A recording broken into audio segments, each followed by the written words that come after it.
All right, so hey Riley, we're here at Wonderland in Miami.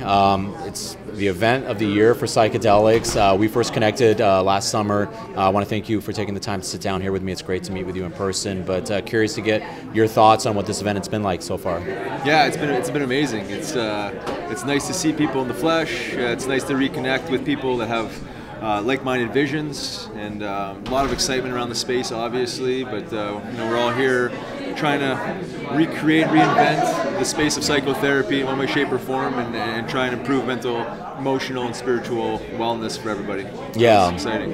Yeah, you got a lot of people here, and I got to imagine it's quite fascinating for you, at being one of the first retired professional sports athletes that was a very loud and very proud advocate for plant medicine, cannabis, and eventually psychedelics. I mean, how is it now, to be in a space here where you've got all these people here advocating for psychedelics and plant medicine? It's awesome to see. I started really banging the drum around cannabis, and some talk around psilocybin mushrooms, because they've been a huge part of my healing. Right. But to see cannabis progress, and then to see this world of psychedelics kind of reopen back up, and the amount of innovation and spirit behind this movement right now is powerful. I don't necessarily love to compare it to cannabis, but cannabis 3.0. It's like this thing is warp speed right now. People are moving and shaking, and right. Again, it's all about improving mental health, right. emotional, spiritual health for all people. And coming out of a pandemic, I know we're still technically in one, but the amount of trauma, PTSD that's associated with what people have gone through the last couple of years. I think the time is now that this thing needs to get some real, true legs, and we'll see where it goes. But a lot of excitement. I'm just happy to be here. Yeah, no, absolutely. And I mean, on the subject of PTSD, I mean, I know you've had the opportunity to share your story, and that's ultimately what led you to plant medicine. Do you want to just share a little bit about your experience and your story?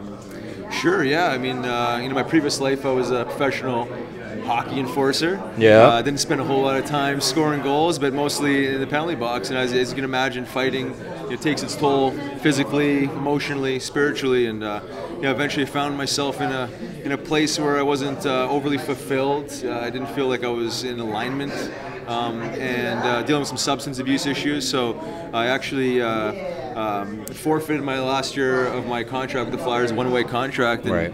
and decided to retire and kind of grab a hold of my spiritual health, and kind of embarked on this quest of healing, and with cannabis, and really got into cannabis and psilocybin with intention. Right. I did a relationship with both of them before I'd retired, but not understanding the science, not understanding exactly what they were doing for my psyche and my mental well-being.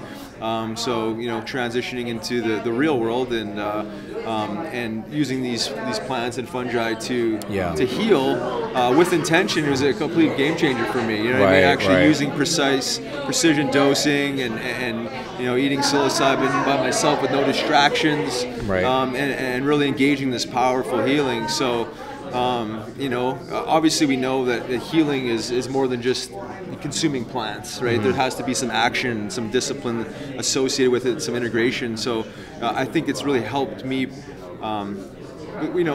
recreate myself, help me with essentially my identity crisis, right. being, a very ego-centric athlete.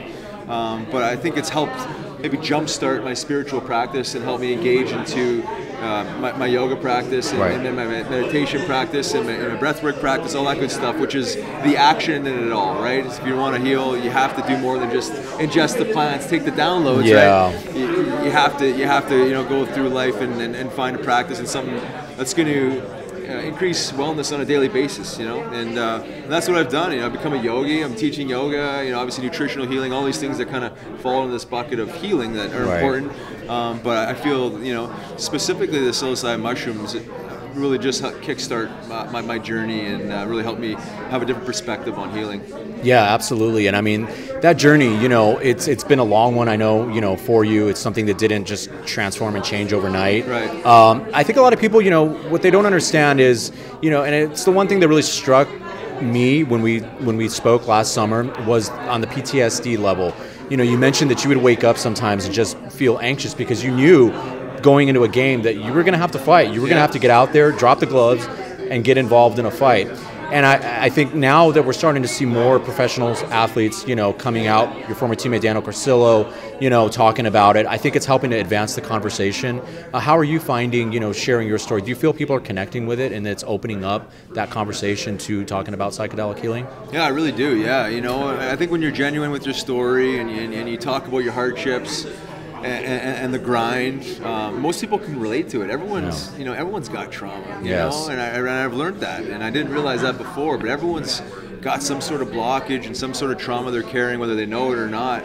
And I think it's just one of those things that needs to be addressed, right? Right. I mean, we need to address the trauma and we need to be honest with the conversation. But I think if you're sincere about it and you speak about it in a somewhat professional manner with maybe some science to kind of give it a little more credibility, people connect with it.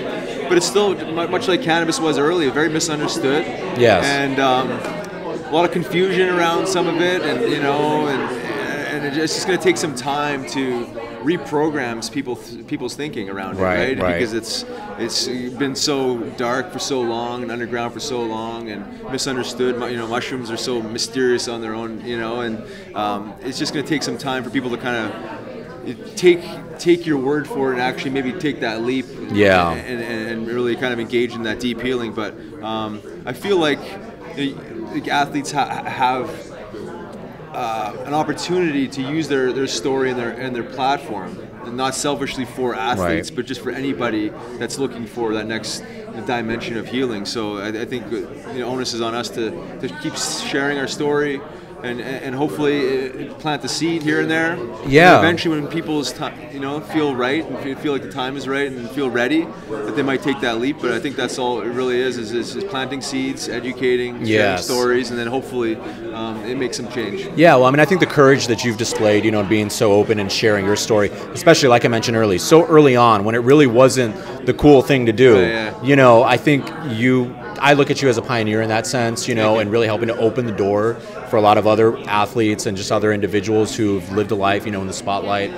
So I just want to thank you again for, being so courageous and being able to open up and share that story and really help get the ball rolling with everything. Yeah, thanks. I think that's a big part of healing is being honest with yourself and honest with your story and being vulnerable, right? Yeah. It's like if you put it out there to the public, the grind you've gone through and the hardships you've gone through, again, most people connect to some piece of that story. You got the pain, you got maybe the anxiety, you got the depression, or whatever it lands up being. But when you're vulnerable, it lands up being more sincere and genuine. People usually have a better chance of connecting to that message. Right. But men specifically, historically, have just bottled up everything. Right. It wasn't like normal to talk about your emotions. Right. It wasn't normal to share how you're feeling and stuff like that. So I think part of what you're saying as far as courage goes is really just, I don't necessarily see it like that, but I understand where you're coming from. It's just more like I'm just trying to open up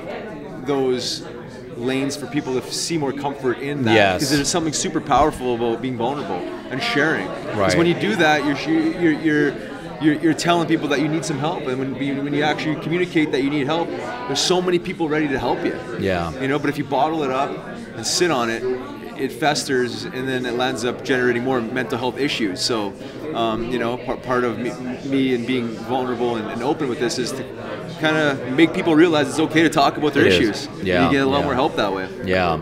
Let's talk about some of the work you're involved in with Wake. Yes. And share what you can. I know we were talking a little bit before we got on here about an upcoming documentary, so share what you can about that.